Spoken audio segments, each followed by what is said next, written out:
A felicidade dos membros da nossa igreja. As graças que os membros da nossa igreja têm alcançado nesta vida são realmente magníficas e incalculáveis. Por essa razão, sem querer, se acostumam com elas e tendem a esquecê-las. Visto que se trata de experiências pelas quais a maioria já passou, não há necessidade de tecer comentários a respeito. Entretanto, creio que vários pontos passam despercebidos e, portanto, farei uma referência a eles. Atualmente, na vida cotidiana, não existe nada mais temível do que a doença.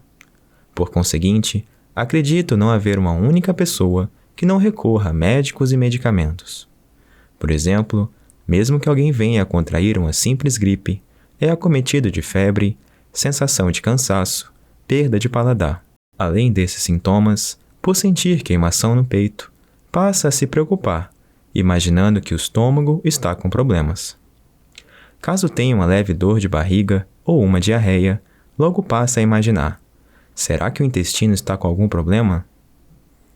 Após uma caminhada mais acelerada, ao ter palpitação e falta de ar, já passa a presumir que o coração não está bem. Ao apresentar dor e peso na cabeça ou ter vertigens, começa a temer alguma doença do cérebro. Se as lágrimas escorrem, mesmo que não esteja triste, ou se constata que a vista está cansada, passa a se preocupar e acredita que o sintoma seja o início de uma doença ocular. Se o nariz fica obstruído, já considera que está com sinusite. Se perde o olfato, crê que está com rinite hipertrófica. Ao perceber a sensação de dores na garganta e febre, pensa que contraiu amidalite. Se o pescoço e os ombros estão rijos, isso é sinal de gripe. Diante da dificuldade em movimentar as mãos ou os pés, o indivíduo supõe que a causa esteja na coluna. Ao andar um pouco e experimentar peso nas pernas, presume que foi afetado por beriberi. Havendo dores anais e prolapso retal, contrai-se de dor, acreditando ser hemorroidas. Se ao urinar tiver a sensação de ardência, ou caso a urina se apresente turva, logo passa a imaginar que está com tuberculose renal. Dessa maneira, a ansiedade e a preocupação em relação às doenças são intensas. Nesses termos, se eu for detalhar ainda mais, não haverá fim. Existem ainda as inquietações quanto às bactérias. Mesmo que uma pessoa venha a contrair uma leve gripe, caso ela se descuide, ocorre uma piora. Como a tosse e o catarro não cessam, ela se preocupa e imagina que já esteja na fase inicial de alguma doença pulmonar. E ainda pensa: pode ser que eu tenha realmente me contagiado na ocasião em que visitei um amigo que sofria de tuberculose. Ou então, pode ser que eu tenha herdado de meus pais ou irmãos, que vieram a falecer de tuberculose. Será um caso sério se chegar a uma situação irreversível. Desse modo, considera consultar um médico e reflete. Isso também é um ponto que requer atenção. Se por acaso o diagnóstico for tuberculose, será o fim, pois não poderei mais trabalhar. Nessas condições, como vou viver? Além disso, quem garante que minha esposa e filhos também não se contagiarão? Ah, realmente estou perdido.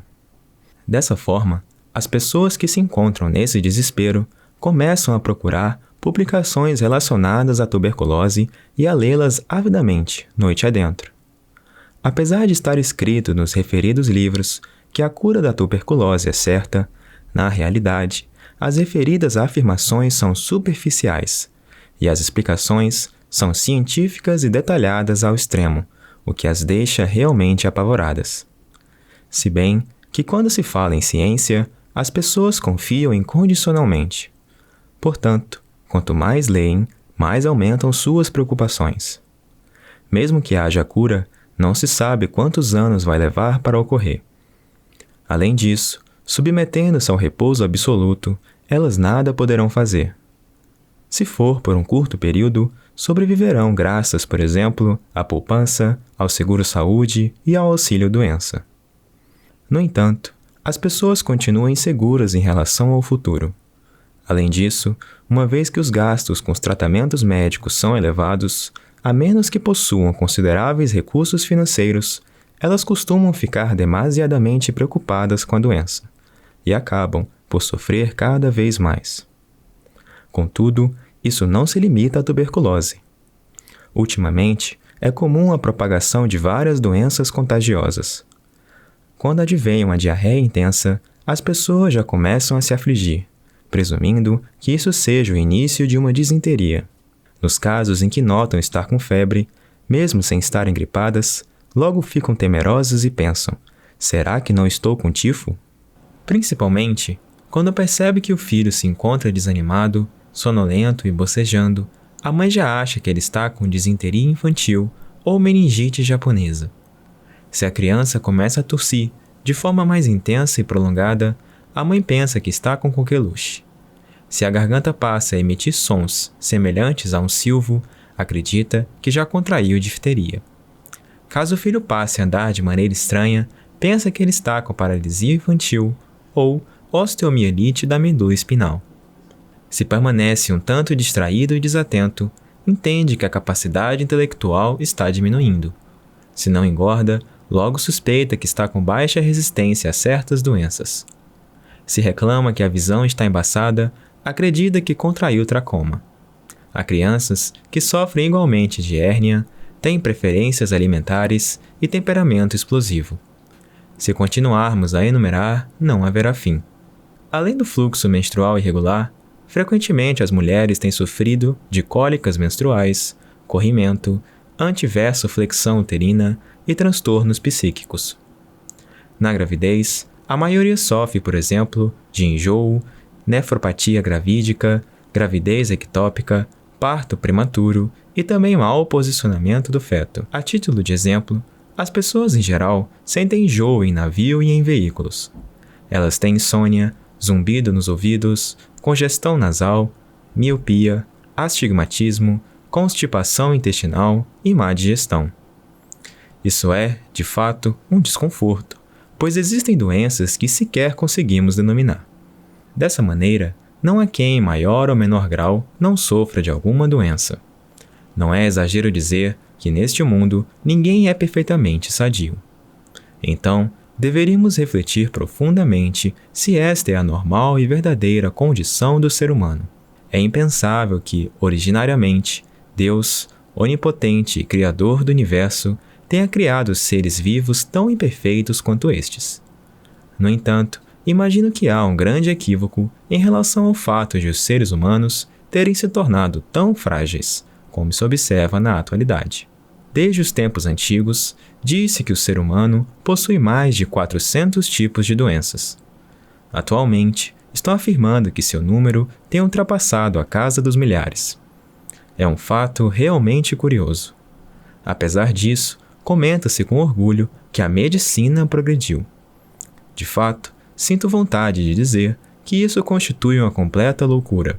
A causa disso reside no grande equívoco da medicina moderna, que desconhece absolutamente a verdadeira origem das doenças, bem como seu tratamento. É, pois, um fato assustador. Afinal, o que é a doença?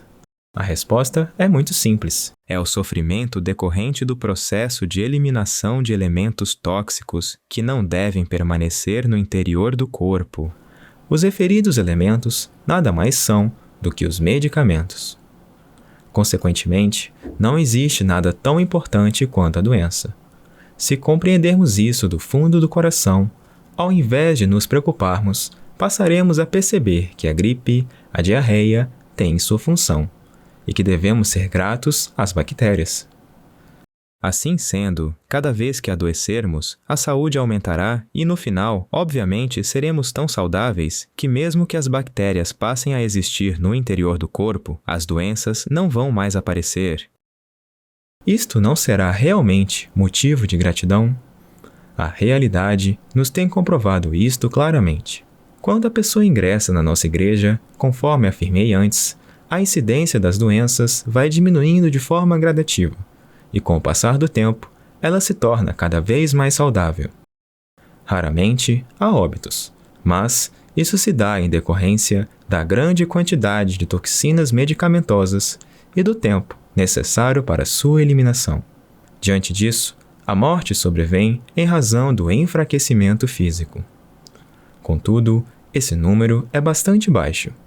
De acordo com as nossas estatísticas, tivemos resultados realmente magníficos, pois, entre 100 tuberculosos, apenas 7 perderam a vida e 93 se restabeleceram. Conforme pudemos observar, nem é preciso dizer que a pessoa se torna verdadeiramente feliz ao ingressar em nossa igreja. Por Meishu Sama, em 24 de dezembro de 1952, Coletânea Alicerce do Paraíso, volume 6.